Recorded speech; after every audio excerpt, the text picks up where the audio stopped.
매일 전해주는 따끈따끈한 경제 이슈와 기업 분석을 전달해드리는 7월 31일 수요일 데일리 마켓 모니터 시작하겠습니다. 첫 번째 이슈는 흔들리는 엔비디아, 비트코인보다 변동성 크다입니다. 인공지능 열풍을 주도하던 엔비디아 주가가 최근 출렁이면서 주가 변동성이 가상화폐 비트코인보다 2배나 높아진 것으로 나타났습니다. 31일 급락세를 보이던 엔비디아 주가는 30일 뉴욕 주식시장에서 7% 더 떨어져 3개월여 만에 가장 큰 하락폭을 나타냈습니다. 시가총액은 약 1,930억 달러가 사라진 건데요. 엔비디아는 주요 빅테크 기업들이 AI 산업에 대한 투자를 늘리면서 급등하다가 최근 AI 수익성에 대한 의구심이 들며 하락세로 돌아선 것으로 나타났습니다. 하지만 최근의 하락에도 불구하고 엔비디아 주가는 올해 들어 약 109% 상승했습니다. 이는 S&P 500 지수 종목 중 가장 상승률이 높은 것으로 알려졌습니다. 두 번째 이슈는 골드만삭스 올해 2차례 금리 인하 예상입니다. 데이비드 솔로몬 골드만삭스 최고 경영자가 기존 입장을 선회하며 올해 최대 2차례 금리 인하를 전망한 것으로 나타났습니다. 앞서 솔로몬 CEO는 2달 전만 하더라도 미국 연준이 인플레이션 반등 리스크를 의식해 올해 금리를 내리지 않을 것이라고 강조한 바가 있습니다. 하지만 최근 발표되고 있는 경제 데이터가 긍정적으로 나오자 기존 입장을 선회하며 올해 연말까지 한 2차례 금리 인하를 기대해 볼 수 있을 것이라고 밝혔습니다. 이날 솔로몬은 CNBC와의 인터뷰에서 금리 인하와 관련해선 올해 내내 시장의 컨센서스보다 훨씬 더 신중한 입장을 취했지만 지난주까지 나온 데이터를 보니 최대 2차례 금리 인하 가능성이 커 보인다고 전하였습니다. 하지만 향후 12개월에서 18개월 동안의 경제 방향성이 여전히 불확실하기 때문에 연준이 내년에 공격적인 금리 인하를 시행하긴 어려울 것이라고 설명한 것으로 나타났습니다. 세 번째 이슈는 중소형 엔진 HD현대 마린 엔진 출항, HD현대 엔진 풀라인업 완성입니다. HD현대가 인수한 선박 엔진 전문기업 STX중공업이 30일 임시주주총회를 열고 HD현대 마린 엔진으로 사명 변경을 포함해 정관 개정, 신임 이사 선임 안건 등을 의결하였습니다. HD현대는 HD현대 마린 엔진 출범을 통해 엔진 기술을 고도화하고 생산 포트폴리오를 강화해 글로벌 선박 엔진 시장을 선도한다는 방침을 밝혔습니다. 구체적으로 HD현대 마린 엔진이 보유하고 있는 크랭크샤프트 생산 기술과 일원화된 터보차저 생산 체계를 활용해 핵심 부품의 국산화와 원가 경쟁력을 확보하며 HD현대중공업이 대형 선박 추진용 엔진을, HD현대마린 엔진은 중소형 선박 추진용 엔진을 맡게 되며 HD현대 엔진은 발전용 엔진을 생산해 다양한 엔진 라인업을 갖추게 되는 것으로 나타났습니다. 그리고 엔진 3사 간 기술 공유를 통해 친환경 엔진 설계 경쟁력을 높이고 수출 판로를 확대해 나가겠다고 밝혔습니다.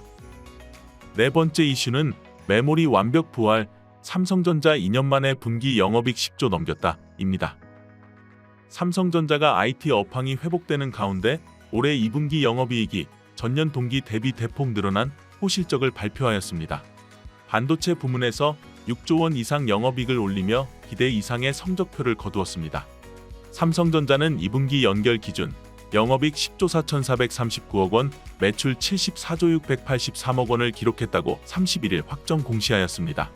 삼성전자의 분기 영업이익이 10조 원을 넘긴 것은 2022년 3분기 이후 7개 분기만으로 나타났습니다.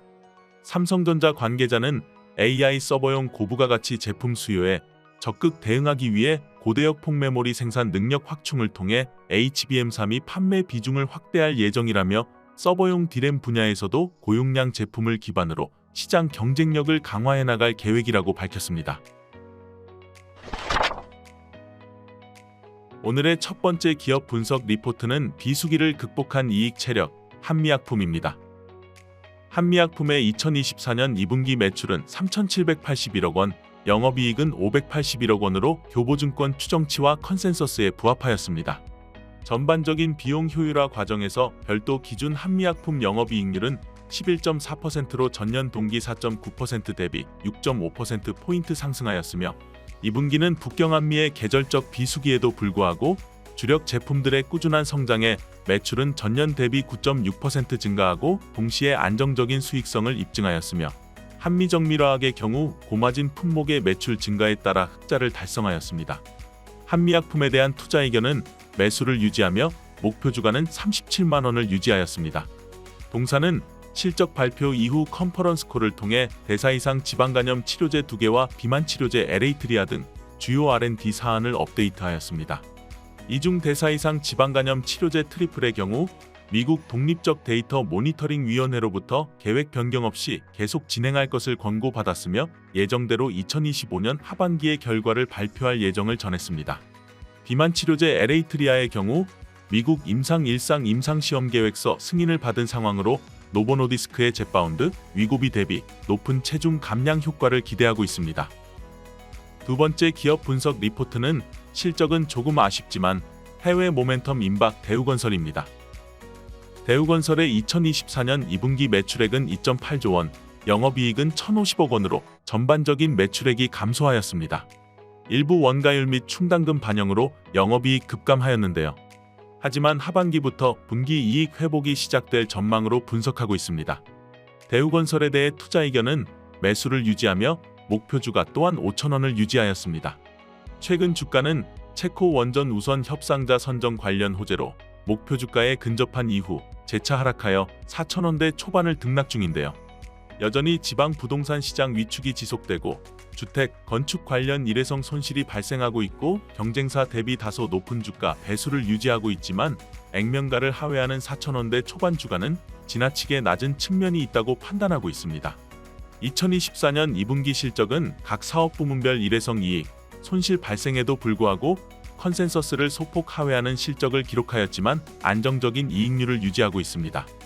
향후 지방 준공 후 미분양 발생에 따른 추가적인 일회성 손실도 가능하겠지만 최근 주가 조정에 따른 밸류에이션 매력 회복, 체코, 폴란드 원전, 리비아 채권, 이라크 해군기지 등 수주가 임박한 해외 프로젝트의 증가, 나이지리아, 이라크 등 수익성 높은 비주택 매출 증가에 따른 이익 개선 등을 감안때 현재 주가에서는 매수 관점 접근이 필요하다고 분석하였습니다.